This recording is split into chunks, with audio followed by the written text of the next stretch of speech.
Vamos entender um pouquinho a questão do sistema. O sistema é um padrão, tá? Como é que a gente entende sistema? Vamos imaginar assim, ó, que na natureza existe um sistema que define a água, define o ar, que define todas as coisas que existem no universo. O sistema, a gente poderia dizer, sim, que é uma equação. Quando a gente fala de sistema familiar, nós estamos falando de padrão morfogenético. Morfogenético vem de morfo-padrão, padrão genético.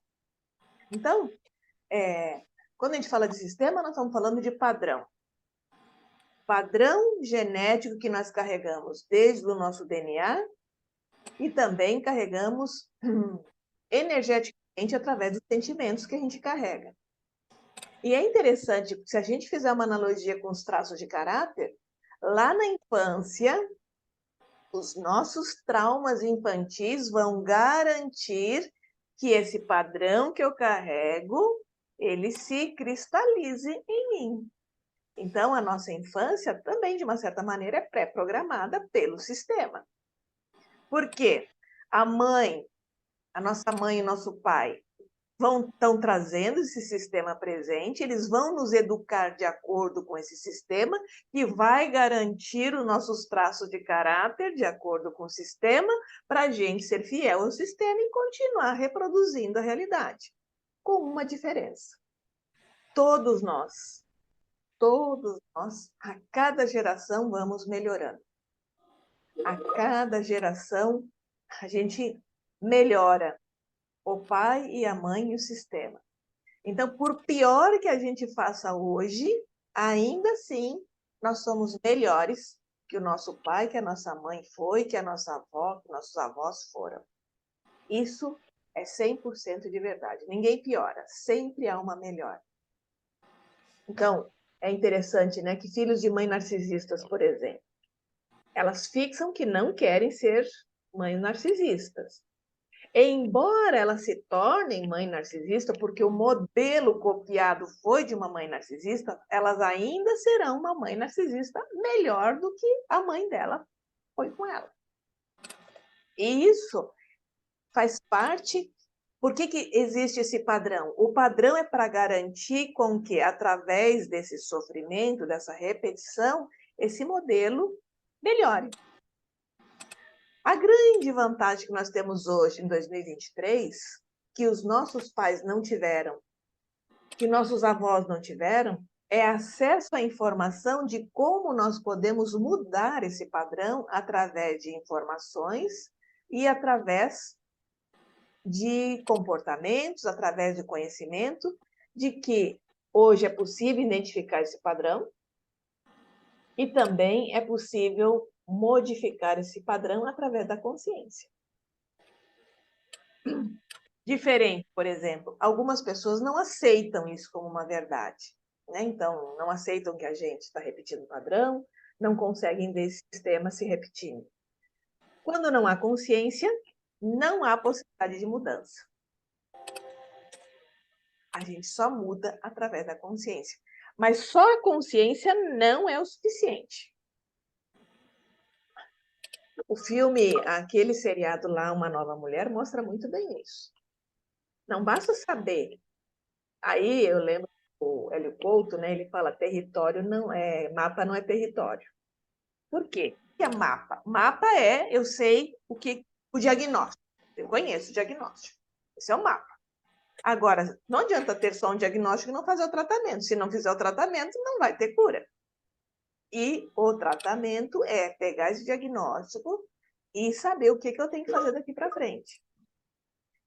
Então, quando o padrão se repete, a gente consegue ver um padrão. Sempre que a gente conseguir ver um padrão, a gente pode perceber assim, quem que eu estou sendo fiel. A minha mãe ou meu pai. Quando a gente descobre a quem está sendo fiel, consigo trazer para a consciência essa fidelidade, eu posso olhar para ela.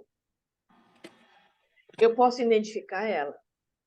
eu posso ver se aquilo que eu estou trazendo é bom, porque nem toda herança sistêmica é ruim. Tem muita coisa boa que a gente traz dos pais, dos avós, dos tios, de quem quer que seja. A grande pergunta é o que eu estou trazendo de bom nesse sistema, que eu quero ficar com isso, e o que eu não estou trazendo de bom, que os meus pais não tiveram escolha. Identificando isso, identificando que sistêmica é algo que a gente traz. Por exemplo, né, eu carrego meus olhos azuis do meu pai e da minha mãe, eu carrego meus cabelos loiros, eu não posso modificar isso. Tem coisas que a gente não modifica, por mais que queira. Sabe? Eu olho para mim, assim, eu digo, gente, eu estou cada vez mais parecida com meu irmão mais velho. Como é que pode isso, né? Eu fico me olhando e digo, a minha voz é igualzinha à minha irmã mais velha. Como é que pode isso? Não adianta eu gostar ou não gostar, conforme eu vou olhando eles, eu sou a mais nova, eles são os mais velhos, eu percebo como é que eu vou ficar lá na frente, porque a genética está me levando, né? E eu estou enxergando, e digo, nossa, tô a cara do meu irmão, estou com a voz da minha irmã. Isso a gente não pode mudar. Mas, quando a gente identifica, normalmente, o que a gente não gosta, a gente fixa. Tudo aquilo que na infância, na adolescência, nos incomodou muito, é onde teve uma fixação. Onde teve a fixação é onde a gente botou o foco, e tudo aquilo que a gente coloca o foco vai se repetir. E a gente enxerga o fantasma desse pai, dessa mãe, nos relacionamentos. Então, se nos relacionamentos a gente percebe que existe algo que eu não queria, mas está acontecendo, é muito interessante que, às vezes, o outro lado, né, o marido ou a mulher, ela repete, ela traz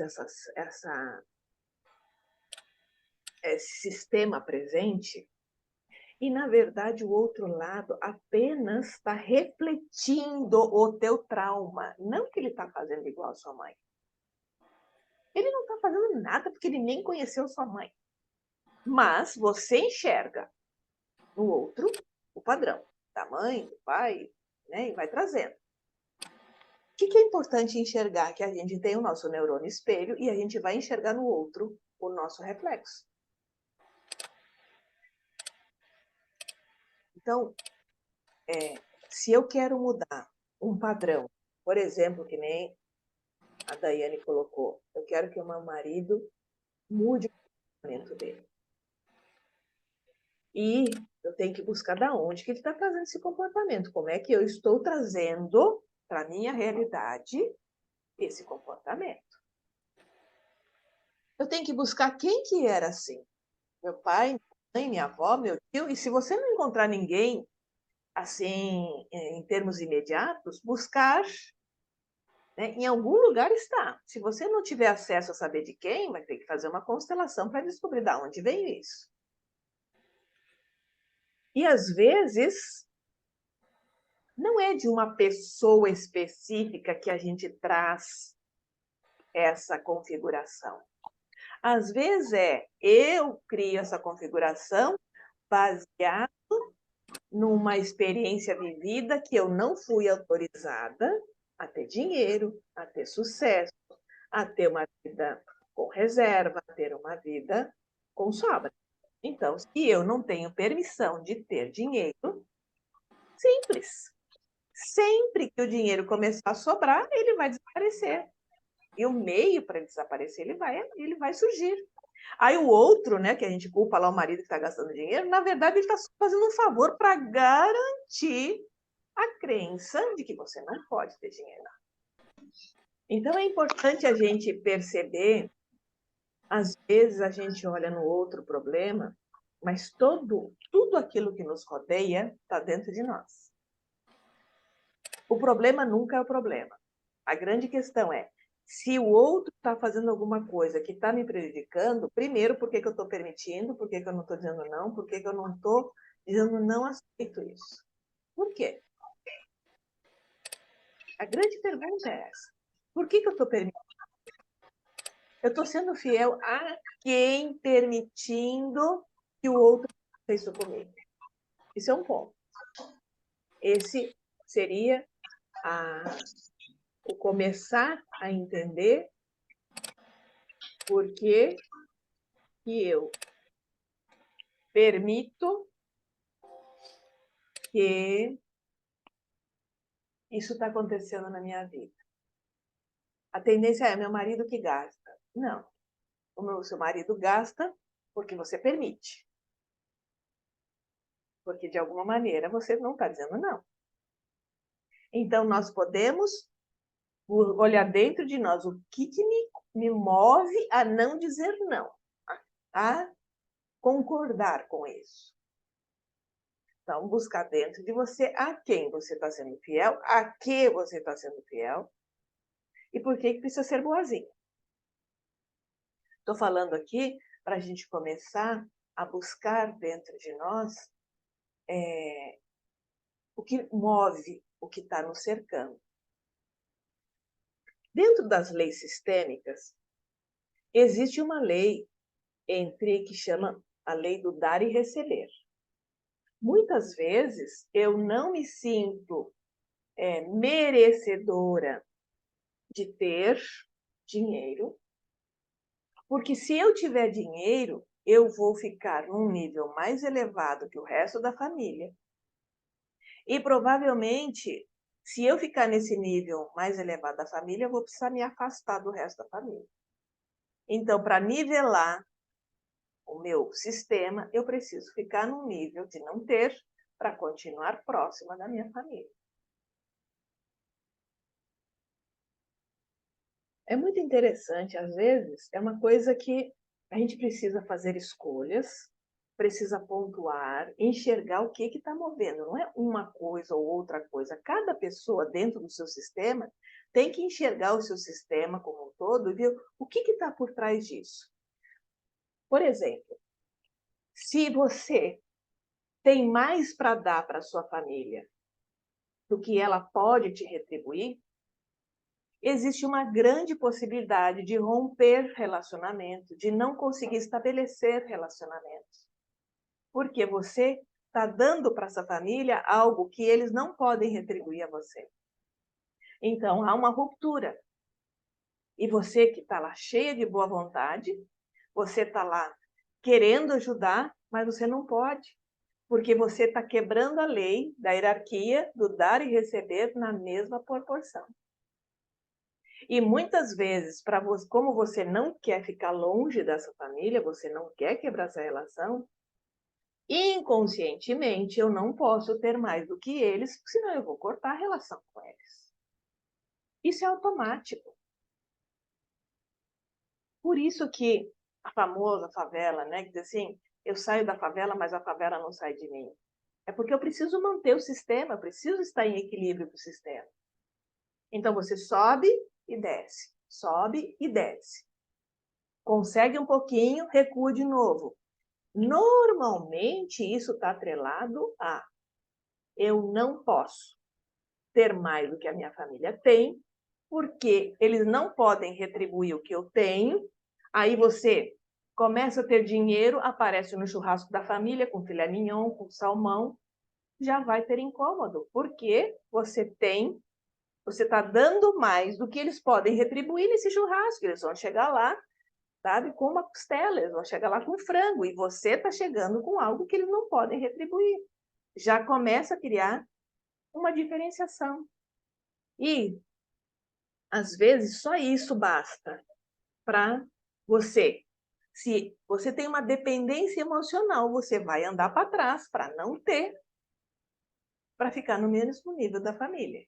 Se você tem essa consciência, tá, que vai acontecer isso é o que você quer quebrar o padrão de não ter, você quer quebrar o padrão de pobreza, você quer quebrar o padrão até para os teus filhos, para que as futuras gerações tenham um padrão melhor, só tem um jeito, seguir em frente. Entendendo que existe um padrão que precisa ser deixado lá no passado e você seguir em frente. Vocês não têm ideia do quanto a fidelidade ao sistema é uma coisa forte e inconsciente. A gente não percebe o quanto nós somos fiéis ao sistema. É uma coisa absurda. E é assim, quando você enxergou um pouquinho, acha que já resolveu o problema, você já aumentou, né, um nível de consciência. Pode apostar que em seguida você vai enxergar mais coisas que antes você não enxergava ali. Tá? A coisa é automática. Por isso que o Fernando Freitas ele fala uma coisa que é muito válida. Consciência é como um pêndulo. Tá? A gente avança na consciência e a cada avanço na consciência a gente ganha força para ir um pouquinho mais para nosso inconsciente, para enxergar algo que está lá ainda que não tinha visto, para poder avançar mais um pouco. Então é um pendular constante. A gente nunca vai ter aprendido tudo, visto tudo e evoluído tudo numa única vida. Porque nós somos hoje o resgate de toda uma geração que a gente está trazendo junto com a gente. Nós hoje vivemos para aqueles que estão aqui, para aqueles que têm acesso à informação, para aqueles que percebem que tem algo que precisa ser visto e precisa ser trilhado, precisa ser modificado. Eu digo que é uma oportunidade de várias encarnações em uma só, aonde você tem hoje o acesso à informação, de poder mudar padrões que os nossos pais, nossos avós, nossos tios, ninguém teve. E por que que nós aqui estamos tendo essas informações? Porque, de alguma maneira, nós inconscientemente entramos nessa família que estamos para mudar isso. E, com certeza, todos nós aqui somos a ovelha negra. Sabe? O que é a ovelha negra? Aquela que não aceita entrar naquele rebanho do pastor e seguir piamente, né? Aquele trilho, aquela jornada. Não, nós desviamos e queremos mais, queremos aquilo que não está ali sendo no programado. Porque todos nós viemos de um sistema de programa, de condução de rebanho. Os nossos pais todos foram condicionados a uma condição de rebanho. Então, tomar posse disso, perceber o nosso condicionamento, perceber como é que está a lei de dar e receber dentro da família. Você está no mesmo nível que o resto da família? Você tem mais e já percebeu que existe uma distância entre você e o resto da família? Você percebe que para poder seguir adiante está existindo uma ruptura nesse padrão familiar, mesmo que você não queira, mas automaticamente acontece, porque o que você fala, o que você deseja, o que você sonha já não está mais coincidindo com o sistema de crença dessa família? Quando você começa a perceber isso, você começa a perceber que existe um sistema que você está atrelado a ele e o esforço que você está fazendo para sair dele e não está encontrando força suficiente para dar alavancada na vida. O que nós fazemos num momento como esse? A gente descobriu o diagnóstico, então o mapa está ali, né? Já sei como é que funciona. Essa é uma lei, tá? A lei da hierarquia do dar e receber. Existe uma outra lei que nós também precisamos ficar atentos. A lei, essa é a lei do dar e receber, agora eu vou falar a lei da hierarquia. A lei da hierarquia, ela diz que nós, filhos, precisamos honrar pai e mãe. Isso também precisa ser olhado dentro do teu sistema se isso está em ordem. Por quê? O pai está aqui, o filho está aqui. Sempre. O pai, a mãe são maiores que os filhos. Quando ocorre do filho ter que tomar conta da mãe, o filho fica aqui e a mãe fica aqui. Problemas de relacionamentos, por exemplo, quando a mulher ou o homem não conseguem manter relacionamento, quando não conseguem estabelecer um bom vínculo. Muitas vezes ela diz assim, eu não consigo relacionamento, eu não consigo me relacionar. O que aconteceu aqui? Se eu estou tomando conta da minha mãe, eu sou mãe da minha mãe, eu já estou casada com meu pai. Como é que você vai ter relacionamento se você já está casada com sua mãe, com seu pai? Quando a gente troca de papel com a mãe, a gente já está estabelecendo um casamento. Então, nós temos que diferenciar, cuidar, amparar pai e mãe na velhice, sem ser mãe, sem ser pai dos nossos pais. A lei da hierarquia é você saber que papel de filho é seguir para a vida. E tem mães que fazem questão de fazer um emaranhamento, costurar uma teia que o filho fique dentro de casa, que fique preso dentro de casa. O filho não vai para a vida e a mãe se coloca no papel de filha porque quer ser cuidado pelo filho. Esse filho não vai andar para a vida porque ele está andando de ré, ele está andando de costas para a vida. Porque ele está olhando para a mãe. Quando a gente está olhando para mãe e pai, nós não estamos andando para a vida, nós estamos de costas para o nosso futuro. Se nós estamos de costas para o nosso futuro, muito provavelmente, família, marido, dinheiro, trabalho, tudo isso está paralisado. Porque isso está no nosso futuro, não no nosso passado. Isso é importante também olhar. Qual é a função que eu estou tendo com a minha mãe e com o meu pai? Olhando para esse passado, agora eu convido todo mundo a olhar seu pai para sua mãe. Quando você olha para esse pai e para essa mãe, qual é o sentimento que você nutre em relação ao seu pai e à sua mãe? É um sentimento de bronca? É um sentimento de raiva, de negligência? É um sentimento de que eles não me compreendem? É um sentimento de conflito? É um sentimento de distanciamento? Qual é o sentimento que você carrega sobre eles? O que você traz dentro de você em relação ao pai e à mãe? Culpa, vergonha, medo, exclusão. O que você está carregando? Por quê? Todos nós somos 50% mãe, 50% pai. Nós somos a continuidade deles. Nós somos a encarnação posterior a eles. É como se eles viessem e nos deixassem aqui no mundo para a gente continuar a trajetória deles. Agora imagine se você tem alguma bronca. Meu pai não trabalhou, meu pai foi negligente dentro de casa, meu pai não foi responsável, meu pai foi ausente. Qualquer crítica que você tenha com o seu pai, o que você está fazendo com você neste momento? Você está dizendo que 50% de você é aquilo que você pensa do seu pai. E aí, fica uma reflexão. 50% de você está criticando através da imagem do seu pai. E aí você olha para a sua vida.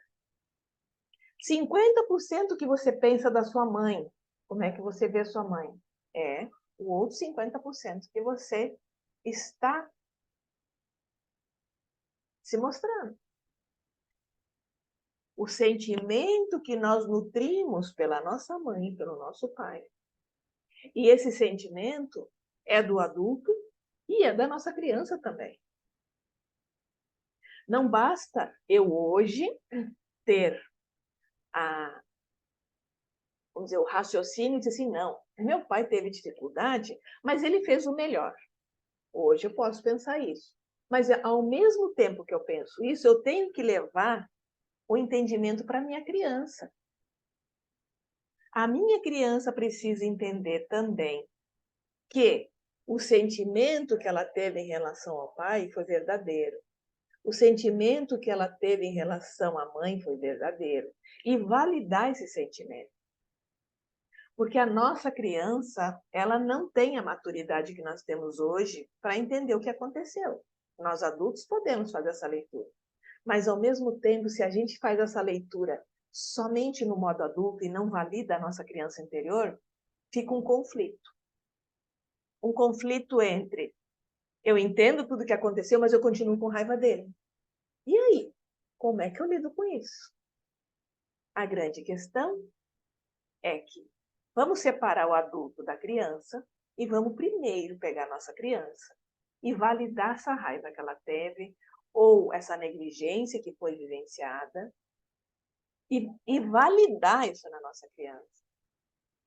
Quando eu digo validar, é permitir que aquele sentimento que eu trago como criança, ele foi verdadeiro, ele foi válido. E você olhar para a tua criança e dizer assim, agora eu posso te validar, eu posso dizer para você, tá tudo bem, sentir o que você sente. E, gente, isso é um divisor de águas tão potente, porque, assim, normalmente a gente pensa assim, ó, se eu validar minha raiva com meu pai, nossa, eu vou ficar uma fúria, né? Essa raiva vai tomar conta de mim, eu vou ficar pior do que eu já tô, porque eu tô tentando dominar minha Mariazinha para ela não ter raiva. Como que eu vou validar a raiva dela? Nossa, se eu valido a raiva dela, aí ela fica impossível, vai tomar conta. Como todas as crianças que a gente é educado a pensar que as nossas crianças, nossos filhos, têm que viver no chicote. Correto? Errado. Nossas crianças não precisam de chicote como nós fomos tratados. As nossas crianças precisam entender que elas podem sentir raiva e ensiná-las a canalizar essa raiva para o lugar certo. Então, se a criança está lá esperneando com raiva, a gente não diz, fulano, você não pode sentir raiva, você não pode odiar seu pai, você não pode odiar sua mãe. Não, você pode. Você tem razão para ter raiva. Mas em vez de você quebrar alguma coisa ou bater no coleguinha, você pega essa cadeira, essa almofada e bate aqui até a tua raiva for embora.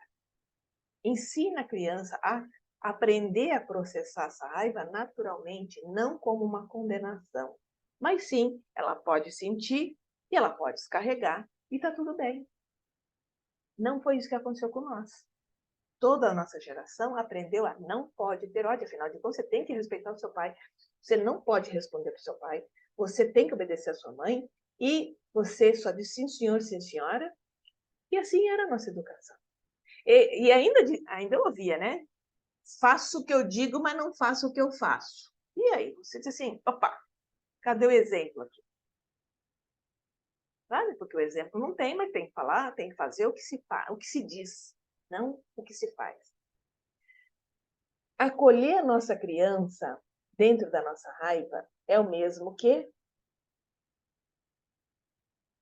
eu valido a minha Mariazinha a ter raiva, a ter bronca, a sentir triste. Eu valido tudo. E o milagre acontece quando a gente faz esse exercício. A nossa criança se sente como ela queria que lá na infância tivesse acontecido. Que alguém validasse ela, que ela podia se sentir assim, e que estava tudo bem se sentir assim. Porque esse sentir foi real e não pode ser modificado. Esse sentimento da criança, ela sentiu daquela maneira, ela não tinha entendimento se o pai tinha que trabalhar, se o pai estava ausente, ela não tem esse raciocínio, a criança só quer o que ela precisa. Validar isso, que ela estava certa, sim, pensar assim, porque ela era só uma criança. Validar essa criança só é possível quando a gente está no modo adulto. Tem muita gente que diz assim para mim, Maria, eu não consigo enxergar essa criança. Se a gente não consegue enxergar essa criança, é porque nós estamos no modo criança. Se eu consigo parar e ver a Mariazinha lá correndo atrás da minha mãe, aliás, correndo da minha mãe com um facão desse tamanho, só porque eu tinha falado merda, e ela prometia que ela ia cortar minha língua, e eu acreditava que ela ia cortar minha língua. Imagina o pânico, imagina o estresse, o pânico de perder a língua. Eu tenho que dar cola para essa Mariazinha hoje e dizer para ela, ninguém mais vai cortar a tua língua. Você pode falar o que você quiser. Percebe? Vocês conseguem perceber a delicadeza que é acolher a nossa criança que foi abusada? Ela foi abusada. Todos nós somos abusados. Não estamos acusando nem um pai nem uma mãe aqui, porque provavelmente os nossos pais foram muito mais abusados, porque essa era a educação de antigamente.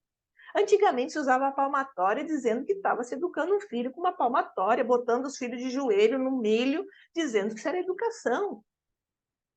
Então não estamos falando de culpados, mas a ignorância não nos exime do castigo. Mais uma razão para a gente acolher a nossa criança. Mais uma razão para a gente olhar para aquilo que foi vivido na nossa infância e validado, sem culpar ninguém. Quando a gente consegue validar nossa criança nesse nível, aí o adulto acolhe a criança e esse acolhimento transforma uma força muito grande dentro de nós. Porque a criança não precisa mais ser boazinha, a criança não precisa mais dizer sim, senhora. Você valida ela para falar o que quiser, aí você consegue dizer não, não concordo com você, não gostei dessa ideia, não quero fazer assim. Percebe aonde está o gancho do eu não consigo dizer não, eu não consigo me posicionar? Porque essa criança não tem autorização de falar. Então, ela continua reverberando através de você. Não posso manifestar, não posso falar. Agora, se você valida ela e diz para ela que ela pode se manifestar, ela é a nossa essência, ela é a nossa natureza. Ela é aquilo que nós nascemos para ser e nunca foi permitido ser quem nós somos. A gente continua representando a vida inteira a menina boazinha, a menina que diz sim senhor, sim senhora, a menina que tem que ser bonitinha para todo mundo, tem que ser boazinha para todo mundo, tem que ser a perfeita para todo mundo. É a nossa criança ferida que faz isso. Então, se nós não acolher, e olha, não é uma vez só, tá? Não é dizer em ter esse encontro maravilhoso e pegar essa criança e está resolvido. São muitas e muitas vezes que você vai se enxergar e dizer assim, olha a minha criança aqui de novo. Vai lá, resgata ela. Sabe? E sente dentro de você, sente a tua respiração quando você se conecta com a sua criança. Sente como que ela reverbera dentro de você. Sente se ela está sendo acolhida, se tem alguma coisa que pega. Se tem uma coisa na garganta, tipo, tem uma engolida aqui, tem um sapo. Olha para isso, olha para o sapo, olha para aquilo que você não pode falar. Tem pessoas que perdem a voz quando estão estressadas. Simplesmente as cordas vocais desaparecem. Porque ela não pode estar permitida a falar, ela não pode falar o que pensa. E a gente chega a pensar, mas se eu for falar tudo que eu quero, a casa cai. Não posso me manifestar, a casa vai cair. Gente, é o contrário. Quando a gente permite falar, você não precisa brigar. Você não vai derrubar a casa, mas você vai se posicionar sim. Você vai pôr limite sim. Porque agora tem uma adulta dizendo, não vai fazer isso comigo. Essa nossa criança é que nos impulsiona e dá força para que um adulto saudável apareça. E esse é o nosso grande divisor de águas. Uma Uma vez identificado essa criança, acolhida essa criança, você já vai se sentir mais fortalecida. Você já começa, sabe assim, tipo, eu digo um não e não me sinto abalada por isso. A gente começa a caminhar pelo mapa, né? Tá lá com o mapa na frente, você começa a andar. E é claro que o mapa não é território, porque no território você vai encontrar obstáculos. O mapa só diz o caminho, mas não fala o que tem dentro desse caminho. É obstáculos que a gente vai percorrer pelo caminho. O mapa diz assim, ó, você tem que chegar em tal lugar. Mas ele não diz quantos troncos caídos, quantos rios, né, quantos obstáculos você tem que percorrer, nem dos dragões, nem das onças, nem do que tem nesse caminho. Mas você sabe que você tem que começar a olhar para ele de uma forma que eu tenho que chegar lá e encontrar recursos em para chegar lá. E só o adulto é capaz de trilhar e encontrar soluções para trilhar esse caminho. E dentro desse caminho vai chegar a pergunta da Cleusi. Como que eu diferencio o pai homem, a mãe mulher, não importa, daquele que me fez mal, daquele que foi o meu pai e daquele homem que copiou o modelo que me fez mal.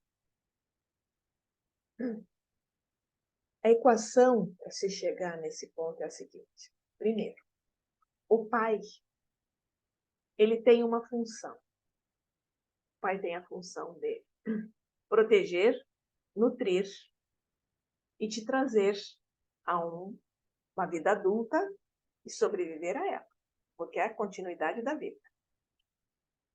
Se você chegou aqui viva, ele já cumpriu o papel dele. Já está feito o papel dele. Não tem mais o que ser questionado.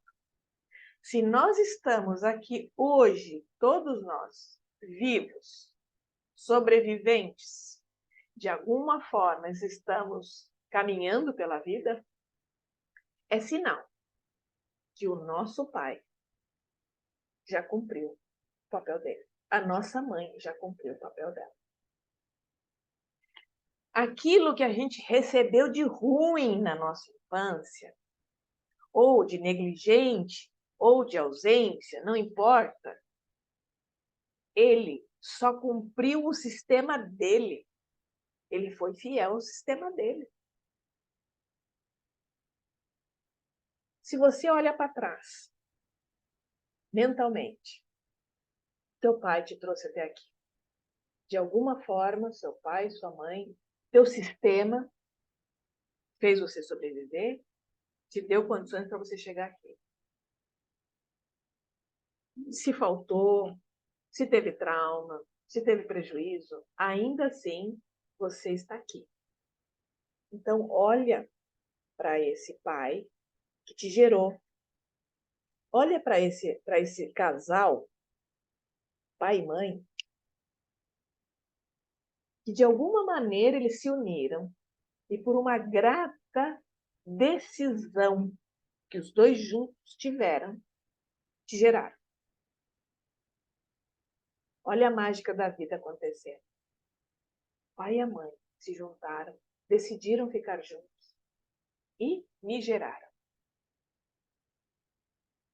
Graças a eles, eu tenho algo que não existe valor no universo possível de fazer um pagamento por isso. Diante dessa conta, que não tem como ser paga, tudo e qualquer situação vivida por eles já foi quitada. Já está quitada. Então, eu posso olhar para a decisão, eu posso olhar para a geração de energia que veio através deles, que me trouxe até aqui. Dentro da visão espírita, dizem, né, tudo teorias, tem que comprovar, que nós é que decidimos nascer naquela família. Nós é que decidimos vir com aquele pai, com aquela mãe, porque nós tínhamos um propósito de evoluir na vida, de aprender com a vida E eles eram as pessoas ideais que iriam nos dar condições de passar pelo que nós passamos para conseguir sermos quem nós somos hoje, para cumprir o nosso propósito de vida. Sendo assim, eles fizeram cumprir o propósito deles e nós estamos aqui para cumprir o nosso. Com uma vantagem. Nós aqui estamos tendo a oportunidade de mudar ainda esse propósito e melhorar ele 100 vezes. Porque eles apenas foram instintivamente fazendo o que deram conta de fazer. Algumas coisas eles alcançaram de fazer diferente, outras não. Se nós todos aqui temos consciência hoje, aqui e agora, que nós não somos as mesmas pessoas que nós éramos há 20 anos atrás, há 30 anos atrás, e a gente também errou muito para chegar aqui onde nós estamos, por falta de consciência, por falta de saber aonde estávamos errando. Quem somos nós para condenar, criticar, julgar um pai ou uma mãe? Quem somos nós? Aí eu lembro daquela famosa frase bíblica: com o mesmo peso, mesma medida que vós julgais, vós serão julgados. Por quê? Se eu estou julgando o meu pai e minha mãe por qualquer situação que seja, eu estou me julgando porque eu sou eles. Eu sou a continuidade deles. Eu estou me criticando. Eu também estou dizendo que 50% de mim é aquilo ali, que eu estou criticando neles. Por isso que é tão importante fazer as pazes com o nosso passado. Conseguir olhar para trás. E eu proponho esse exercício aqui agora, com esse entendimento, vocês olharem mentalmente os pais de vocês, enxergar gratidão por vocês estarem aqui. E eles, com todas as falhas, dificuldades que eles tiveram, o quanto eles foram maravilhosos. De alguma forma, eles conseguiram nos trazer até aqui.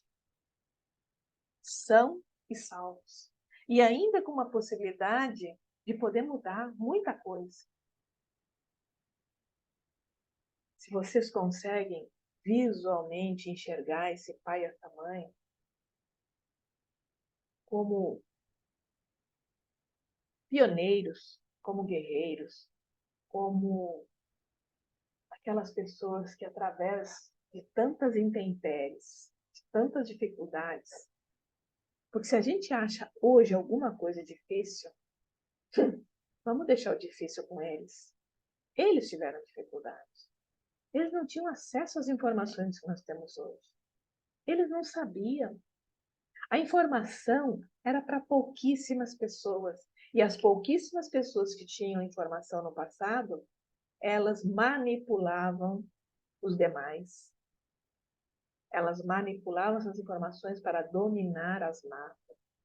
Então, todo mundo que veio antes de nós foram grandes heróis. Tentem olhar para essa imagem que está atrás de vocês. Tentem buscar dentro de vocês uma gratidão. A gratidão de estarem vivos, a gratidão deles terem feito essa escolha para que a gente pudesse existir, a gratidão de que, de um jeito, até pode ser torto, podem olhar se teve algum jeito torto nessa infância, acolher esse jeito torto, e ainda assim, apesar do que houve, eu estou aqui. Eu estou aqui. Então eu sou grata do mesmo jeito. Porque isso aqui não tem preço. Isso aqui não tem como pagar. Sintam essa gratidão. Sem olhar o casal que houve lá atrás, sem olhar o homem ou a mulher, mas sim aquela função materna e paterna, com os recursos, com o entendimento que eles tinham, entender que eles não podiam fazer nada diferente, porque eles não tinham consciência do que estava sendo feito. E dentro do que eles deram conta, eles foram brilhantes, magníficos.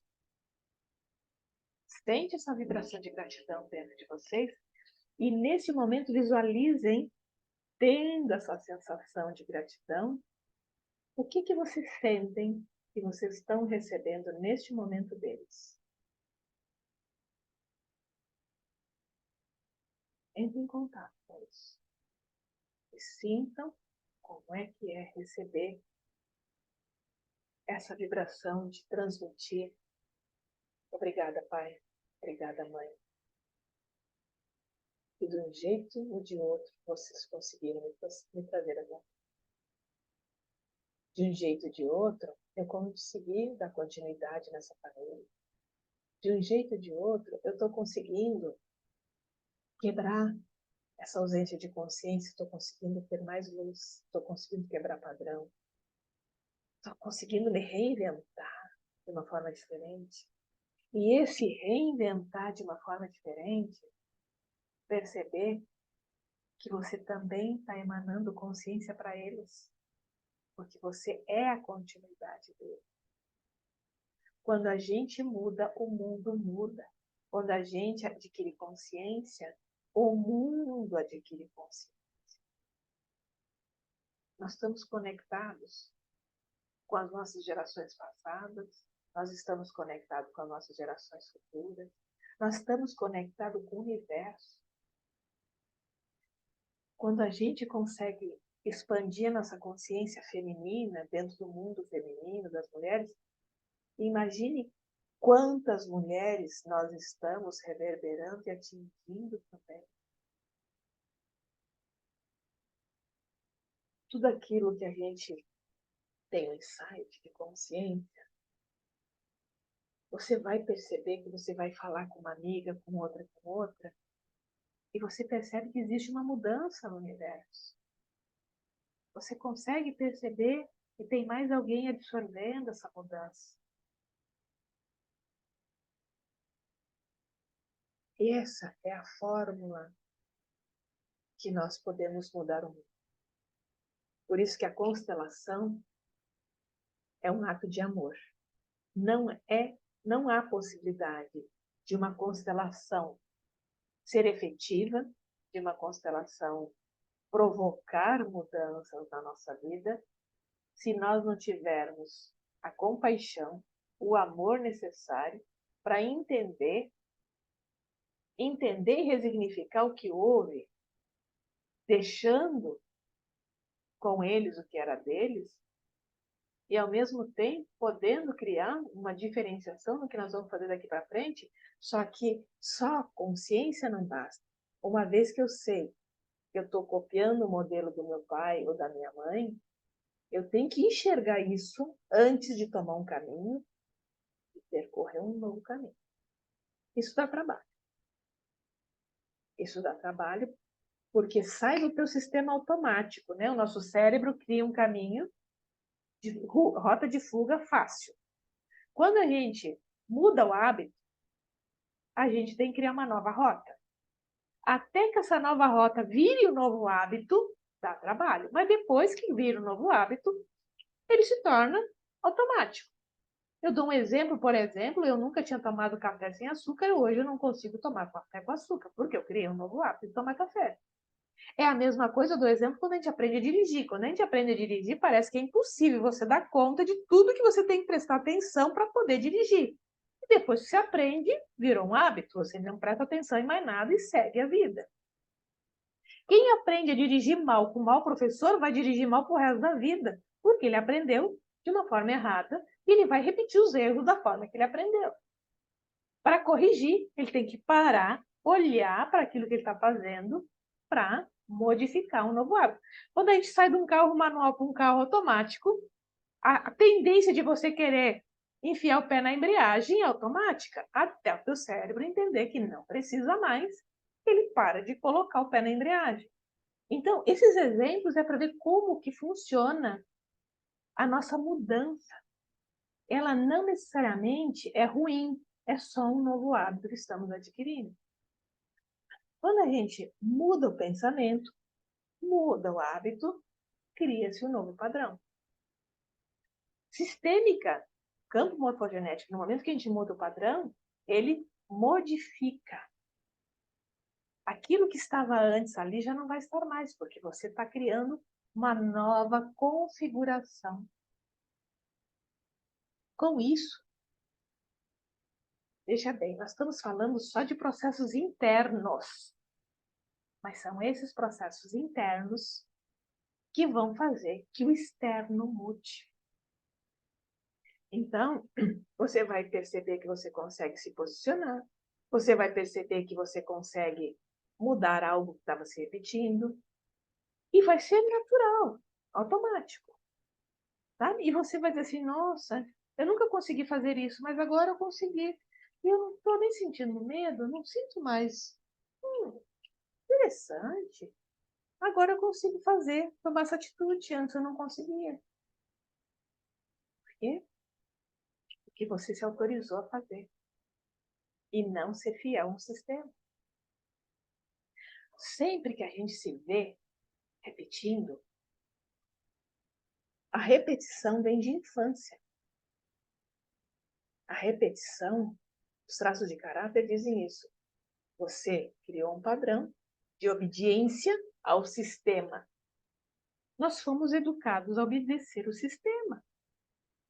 Nós somos educados a concordar com mamãe e papai. E a gente é educado até hoje. Embora muitas vezes o que eles nos educaram não é para ser assim, não é uma verdade, não é uma educação boa. Às vezes, o modelo da nossa mãe é você ser permissiva, você ser obediente ao seu marido, você ser boazinha, você não pode reclamar, você não pode se posicionar. E você aprendeu que é assim o papel da mulher. Esse é o papel do feminino. Fica calada, não se posicione. Tudo vai dar certo no final. Porque não tinha outra opção. Antigamente não existia outra opção. Só que hoje o mundo mudou e existem outras opções. Nós podemos nos posicionar. Só não existe. Aí vem dizer assim, mas se eu me posicionar, meu marido vai brigar comigo. Depende. Se ele brigar com você e não assumir a parte dos 50% dele, do sistema dele, que ele também está trazendo com você, sinto muito. Mas aí é uma escolha. Você quer continuar sofrendo com o resto da vida ou você vai ser apenas responsável pelo teu 50%, vai corrigir teu 50%, mas de contrapartida, a outra parte também tem que corrigir seus 50%. Ah, mas ele não aceita, ele não vai mudar.